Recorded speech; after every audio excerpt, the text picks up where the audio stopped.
देख रहे हैं सदर्शन एक्सप्रेस, निष्पक्ष बेखूब बुलंदाबाज। खबर बानसूर से। बानसूर नगर पालिका क्षेत्रीय गिरधारीदास गौशाला में पूर्व मंत्री शकुंतला रावत के नेतृत्व में कांग्रेस प्रदेशाध्यक्ष गोविंद सिंह डोटासरा का जन्मदिन मनाया गया। गिरधारीदास गौशाला पहुंचने पर गौशाला समिति ने पूर्व मंत्री रावत का माला, गुलदस्ता व दुपट्टा सहित तुलसी माला भेंट कर सम्मान किया गया। डोटासरा के जन्मदिन पर गौशाला में दी गई सवामणी में 5100 रुपये नगद गौशाला समिति को भेंट किए गए तथा गौ माताओं को गुड़ खिलाया गया।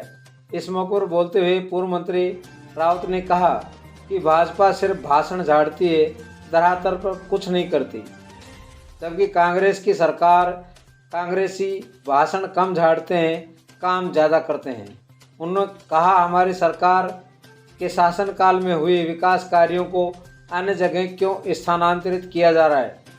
यदि आपकी चलती है तो आप यहाँ नए थाने खुलवाएं, डीएसपी ऑफिस खुलवाएं या अन्य कार्यालय खुलवाएं, लेकिन भाजपा गौ सेवा के नाम पर वोट तो मांगती है पर गौ सेवा नहीं करती। हमारी सरकार के कार्यकाल में गौवंश का मानदेय बढ़ा, पर अब क्यों?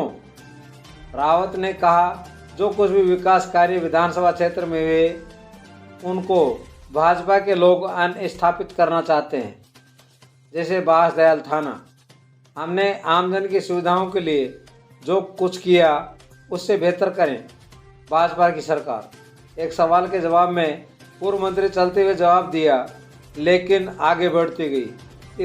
इस मौके पर ब्लॉक अध्यक्ष भीम सिंह, गोप सिंह बागड़ी, मनोनीत पूर्व पार्षद डॉक्टर नरेश सैन, रोशनलाल सैनी, एडवोकेट कुंवर शिवचरण रावत, सुरेश मीणा, प्रधान महेश सैन, नवयुवक मंडल अध्यक्ष मुकेश सैनी, दलीप सैनी, महेश शर्मा, दिनेश अग्रवाल, अशोक अग्रवाल, संदीप अग्रवाल, एडवोकेट ख्यालराम पटेल, महेश मीणा, सुरेश मीणा, सावंत गुजर, सुबह सिंह आवाना, रामअवतार मीणा, पूर्व सरपंच सुमन अग्रवाल, गौशाला मंडल अध्यक्ष पूर्व अध्यक्ष प्रकाश रावत, रणवीर डोई, भावी मैणपुर सरपंच महेंद्र ढाकला, श्याम मंडल अध्यक्ष निरंजन लाल गोयल सहित अनेक लोग मौजूद रहे। गौशाला का अवलोकन करें, अच्छी कोई बात हो गौशाला के प्रति, गाँव बस्ती जाकर कह देगा, और कमी कोई बुराई आपको लगे तो चारा नहीं था उससे। सच्चाई तो ये है कि इन्होंने गौशाला को रोका और इसको रोक करके लिए आज जो स्थान पे है तो पहले नहीं। इनके सहयोग गौशाला के लिए बहुत बहुत धन्यवाद। समिति के लिए जो है तो बहुत बहुत आभार प्रकट करता हूँ और इसी शब्दों के साथ मैं उनकी दीर्घायु हो और वो राजस्थान में उच्च पद पर आसीन हो। जिस प्रकार से अभी थोड़ी देर पहले गौशाला के विषय में बताया गया, ये हमारे पूरे जिले के अंदर सबसे प्रथम यहाँ की जो व्यवस्थाएं हैं, जिस प्रकार की जो यहाँ के संरक्षक ने, ये जब सबसे ज़्यादा जी महेश जी डाचोरिया जी ने जिस प्रकार से इसके लिए काफ़ी मेहनत की है, और बिहार जी यादव जी हैं और काफ़ी लोग जो हैं जिन्होंने इस गौशाला के लिए अपना तन मन धन समर्पित किया है। और हमको देखने को मिल रहा है कि पूरी गौशाला जिस तरीके से सुव्यवस्थित है और गौशाला के लिए, गौओं के लिए सब प्रकार के चारे की व्यवस्था और हर किस्म की व्यवस्था आज इस गौशाला में नजर आ रही है, जो कि चारों तरफ इस प्रकार की गौशाला नहीं है। तो आज हमारी पूर्व मंत्री महोदय यहाँ बैठी हुई हैं, मैं उनसे ये कहना चाहता हूँ कि इस गौशाला के लिए वो जो भी कमी हो उस कमी को पूरा करवाएं और इस गौशाला में अन्य जो भी किसी किस्म की व्यवस्था अव्यवस्था है उसको सुचारू रूप से करें। और एकत्रित यहाँ गोविंद सिंह जी का जन्मदिन दिवस मनाने के लिए एकत्रित हुए, इसके लिए मैं आप सभी को धन्यवाद देता हूँ। और हम सब संगठित रहें और कांग्रेस पार्टी को और राजस्थान सरकार में दोबारा से लेके आए कांग्रेस पार्टी को। इसी समायोजन से मैं सभी संगठनकर्ता एवं कार्यकर्ताओं को अभिनंदन करता हूं और जय कांग्रेस।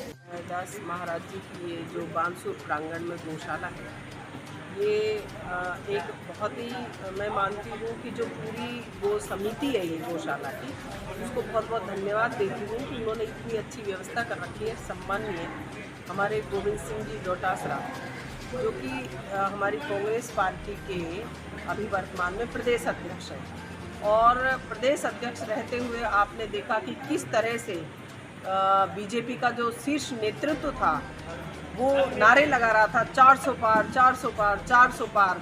उस भ्रम को अगर तोड़ने का काम किया तो राजस्थान के प्रदेश अध्यक्ष सम्माननीय गोविंद सिंह डोटासरा जी ने जो भाषण में कहा, और वो सारी चीज़ें वो मोरिया बुलाने वाली बात है। तो बीजेपी के मोरिया बुला दिए, और उनका आज जन्मदिन है। मैं मेरी तरफ से, मेरे सभी कार्यकर्ताओं की तरफ से उनकी लंबी आयु की कामना करती हूँ और उच्च पदों पर वो आसीन हो।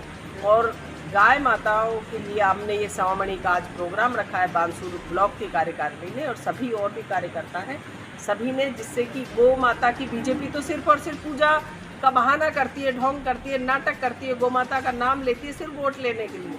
लेकिन कांग्रेस पार्टी ने जो गायों का मानदेय बढ़ाया, नंदीशालाएँ खोली गई और गाय बछड़ी का जो मानदेय बढ़ाने का काम किया, तो वो सिर्फ और सिर्फ कांग्रेस पार्टी ने किया, बाकी किसी पार्टी ने नहीं किया। और अब सरकारें अगर करके दिखा दे इतना दम है तो बीजेपी क्या करती है।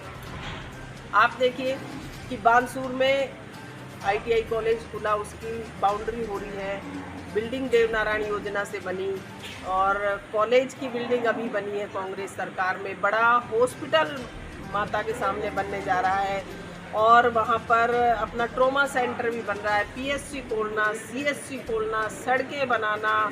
और सबसे बड़ा जो काम था बानसूर कस्बे का, कि बानसूर कस्बा 70 सालों से जो व्यापारी वर्ग था नगर पालिका की मांग कर रहा था, लेकिन कभी पूरी नहीं हुई। वो बानसूर को नगर पालिका बनाने का काम किया, ACDM कोर्ट खोलने का काम किया, उप तहसील बनाने का काम किया, नारायणपुर में तहसील बनाया, SDM ऑफिस, एक्शन ऑफिस, इतने अनेकों काम है। सड़कों का तो पूरा जाल बिछ गया है। बानसूर में जो विकास हुआ सिर्फ और सिर्फ कांग्रेस पार्टी ने किया। बीजेपी सरकार क्या कर रही है, अरे नया थाना खोलिए ना, आप थाने को चेंज क्यों कर रहे हैं। डिप्टी ऑफिस खोले, डिप्टी ऑफिस हमने खुलवाया, नए थाने हमने खुलवाए कि अपराधों में कमी हो। वहाँ इसलिए थाने ये खुलवाया गया पास देहात में कि कोटपुतली से, हरियाणा से, उधर से नदी के जरिए लोग आते थे। अब उस नदी में मुंबई चौराहे पे रोड बना दिया गया है, तो वहाँ थाना खोलना अनिवार्य था। देखिए आप, थाना खुलने के बाद में एक भी अप्रिय घटना वहाँ पर नहीं घटी। तो मेरा तो ये है कि भाई अगर आप सक्षम हो, सरकार में काम कराने लायक हो, तो नया थाना खोले, डिप्टी ऑफिस और खोले, एडिशनल ऑफिस खोले, लेकिन थानों को ही चेंज कराने का एक जगह से दूसरे स्थान पे, तो इसको भी ले जाइए, हॉस्पिटल ले जाइए, और PSC CSC है, जितनी कॉलेज की बिल्डिंग बन गई उसे भी अगर उठा कर ले जा सकते हैं तो ले जाए, पर नया काम करें, विकास का काम करें। बानसूर में जो चौगुना चारा चरता है गाय से, लेकिन उसका आपने क्या मानदेय बढ़ाया ये बताओ आप। उसके लिए नंदीशाला खोलने की व्यवस्था करिए, और 1 से सवा करोड़ रुपए उसमें मिलते हैं। अगर कोई जमीन और रजिस्ट्रेशन करके करवाना चाहे तो, खोलना चाहे तो उसके लिए ज्ञानपुरा में खोलिए ना आपने।